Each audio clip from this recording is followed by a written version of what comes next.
Hi, everyone, and thank you so much for joining us on this Memorial Day. I'm Kyle Bosch. It is a day for remembering thousands of soldiers throughout history and the sacrifice they made for freedom.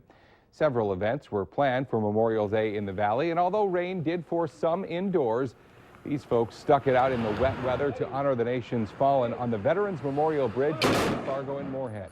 The Vietnam Veterans of America conducted a wreath-laying ceremony with a salute by the Fargo American Legion. Members of both organizations and veterans at the event say Memorial Day is not just one day for them, it is every day. Well, people are also gathering for Memorial Day services right now at the North Dakota Veterans Cemetery in Mandan. After the ceremony, the public is invited to the unveiling of the nearly complete POW MIA Memorial, which is located on the site. The formal dedication is June 3rd. New for you at noon, a teenager was taken to the hospital after being hit by a baseball on Sunday in Bemidji. It happened at the Bemidji High School baseball field. Emergency crews were called to the field after a 15-year-old pitcher was struck by a ball hit by a batter. The teen was taken to Sanford Hospital in Bemidji. Investigators are not releasing any more information about his condition at this time.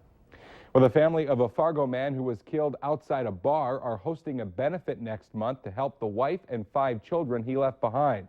Joe Garsland died Friday at Sanford Hospital in Fargo after the attack outside Rick's Bar earlier this month. His wife Laura was also hurt. The benefit will be held June 5th at the Fargo Aquarium at Dempsey's, with all of the proceeds going to help the Garsland family. 4 men have been charged with murder in Garsland's death. As we mentioned earlier, this morning's rain did change some Memorial Day plans. Let's check in now with meteorologist Mick Kerr to find out how much longer the rain plans to stick around. All right, Kyle. Well, as you can see, the pavement's still wet. It's still raining, although we're down to kind of sprinkles here at this point. And the rain line north not moving very much. It stretches from around Lake of the Woods down through central Polk County. Does include Norman, Mahnomen, and especially Becker County, and the northwestern half of Cass County not getting wet much, but the southern half of Cass, southeastern Barnes, west central Minnesota, man, it's still raining. We've received 33/100ths of an inch of rain in our rain gauge here at Valley News Live. Lots of rain up and down the valley, some severe weather down in the southern part of the U.S. And again, here we're looking at some rain. Precipitation potential for the rest of the day does include the lakes area of Minnesota getting the most rain. Our winds are out of the northeast, about 9 to 15. Temperatures haven't budged much from this morning. We'll come back here in a few minutes, Kyle, and talk about tomorrow and the week ahead. All right, Mick, we'll see you then. Well, drivers headed back to work tomorrow might want to avoid a new road construction project firing up in South Moorhead. You'll see a lane shift on Highway 75 between 40th and 50th Avenue South. That's the start of a 4-lane expansion project for that road. Now, that stretch will remain open to traffic in both directions throughout the project. However, access to and from 46th Avenue will not be possible during phases of it. Speed limits on the highway going to be down to 40 miles per hour through the work zone. A Minnesota special session that was already expected to be difficult got a whole lot messier over the weekend. On Saturday, Governor Mark Dayton vetoed the Agriculture and Environment Bill as well as the Jobs Bill. That's on top of his veto of the Education Bill earlier last week. Now, if there is no budget deal in place by the end of June, Minnesota state government would shut down July 1st.